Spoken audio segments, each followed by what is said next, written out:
4 नवंबर है आज, 2023 का दिन है। आज के इतिहास पर नजर डालेंगे हम। 1947 भारत की बात करेंगे। मेजर सोमनाथ शर्मा। बिल्कुल।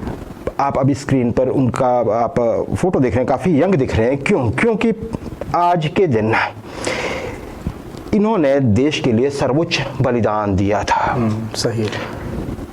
कश्मीर घाटी में श्रीनगर को कबायलियों के हमले से बचाते हुए, या कहें कश्मीर को कबायलियों से, पाकिस्तान के कबायलियों से बचाते हुए उन्होंने अपनी जान देश के नाम कुर्बान कर दी थी। उम्र थी सिर्फ 25 वर्ष। भारत के पहले परमवीर चक्र विजेता, हिमाचल प्रदेश के सपूत, पालमपुर के बेटे। जी मेरा देश आगे 2007 की बात करूंगा मैं।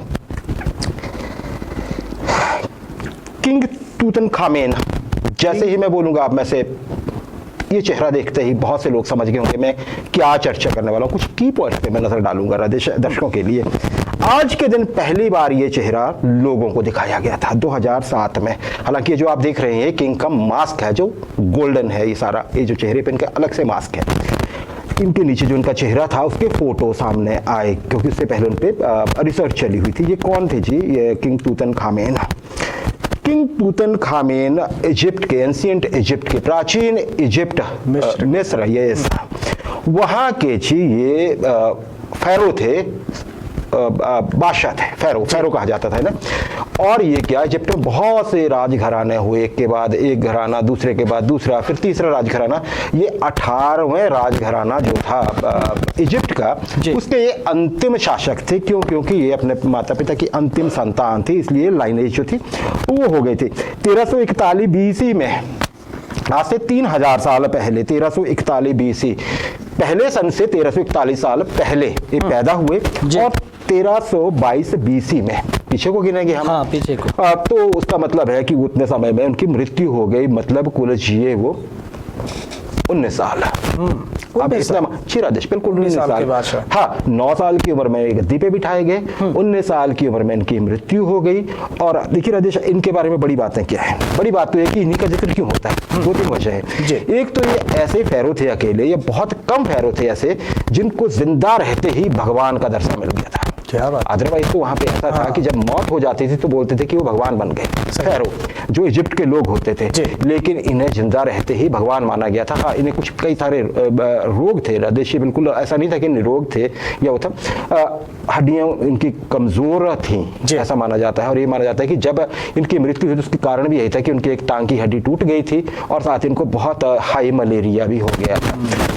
देखिए राजेश, ब्रिटिश इजिप्टोलॉजी एक अलग से ब्रांच हो गई है। आप ये कहिए हिस्ट्री की, जो इजिप्ट के बारे में जानते हैं। इजिप्टोलॉजिस्ट थे हॉवर्ड कार्टर साहब, ये ब्रिटिश थे। इन्होंने 1925 में इनका मकबरा खोजा था राजेश।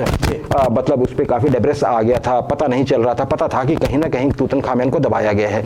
जब ये मिला राजेश तो ये छोटा था हालांकि, लेकिन क्योंकि ये माना जाता है कि उस समय पे प्रजा तैयार नहीं थी कि फैरो की मृत्यु हो सकती है, तो जो भी वहां पे उपलब्ध था उसमें इनको फिर दफन करना पड़ा था ममीफाई करने के बाद। तो राजेश इसमें बहुत ज्यादा खजाना मिला था। और साथ ही साथ बड़ी बात क्या थी कि इनकी जो मम्मी है, जो इनका बॉडी को जो एक तरह से प्रिजर्व किया गया था, वो ऑलमोस्ट बिल्कुल सही शेप में मिली, बहुत सही शेप में मिली। तो इसलिए तूतनखामेन पे आप जितनी मर्जी बातें कर लीजिए राजेश, कहने के लिए मैं 1 घंटा भी बोल सकता हूँ और हो सकता है आप 2 घंटे बोल सकते हो हमारे दर्शक, क्योंकि सब इनके बारे में जानते हैं बहुत कुछ राजेश।